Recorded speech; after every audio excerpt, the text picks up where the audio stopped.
This is the real Rick Ross. I'm giving a shout out to Phresh. All right, Rick, so basically explain to people what's going on with your book. What's the name of your book and what you've been working on?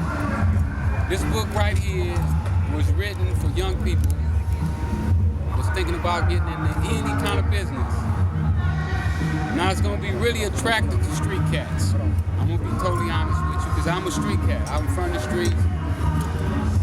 And it's about the streets. So the dudes in the street, they really going to like it, and that's who been buying it. That's who got the bestseller on Amazon right now. You know, I'm going to keep it 100 with you. But this book should be read in Harvard. It should be in every school in the country. It should be read by every person in the country because it's American history. It ties in the ghetto and the White House.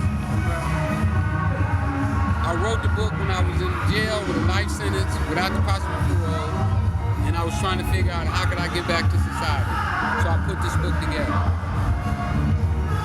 It's only $20. You can go to rickrossbooks.com and get it. You also can get it at Amazon, which I hope you don't. You know what I'm saying? Don't go to Amazon. Give me the money. Or if you see one of these young cats out on the street, you know what I'm saying, hustling it, buy it from them. Yeah, they gonna make a couple bucks off of it. But better for them to make a couple bucks than to rob you. Yes, when you were in jail and making this book, did you ever think that you would get out, and did you ever think this book will come true? That people will actually be able to read what you were having in your mind and making in jail? Did you ever think we would physically have a copy? Well, you know, when you're in jail with a life sentence without the possibility of parole, that means that you're never supposed to get out. You're supposed to die in jail. Or you have your doubts. You know, you have days when you say, you know what, I ain't gonna stand here for the rest of my life. But then you have days when you say, you know what, I may never get out of here. I may never see my family free, man. I may never get to look out over the ocean like I'm doing right now. So I had those days. But no, I didn't know for sure it was gonna come out. But I always had that dream, and I kept that dream alive, and I kept driving. I wrote this book when I didn't have the possibility of parole. So even that it was hopeless for me, I never gave up the hope that it could happen. Now, Rick Ross being labeled as an American Gangster, how do you feel about that title? Well, I don't mind, you know, because a lot of my cats, they consider themselves gangsters, and I am what they are. But what I'm gonna do now is redefine gangster.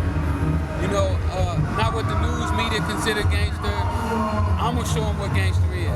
I was just called the day I landed. They called me and asked me if I would appear on Fox Business News, a national channel. That's because big. of the way I've been selling my book. That's big. They don't understand how my book is getting all over the country. Y'all see it all over the country without somebody behind me, without some big company behind me. I don't have nobody behind me, no money. I self-publish, and it's just great.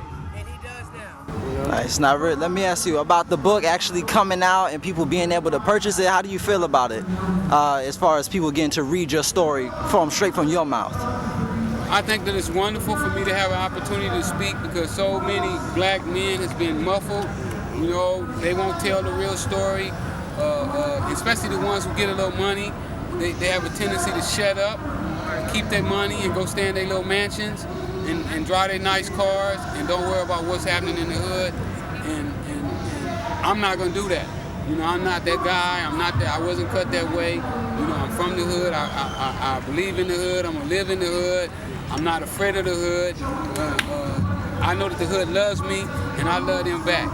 So it's overwhelming for me to be able to share my story with the people that I love and the people that love me. And last, just to touch on this a little bit, obviously everybody knows the story about the rapper Rick Ross stealing, borrowing, taking whatever your name, you know, Rick Ross, Freeway Rick Ross.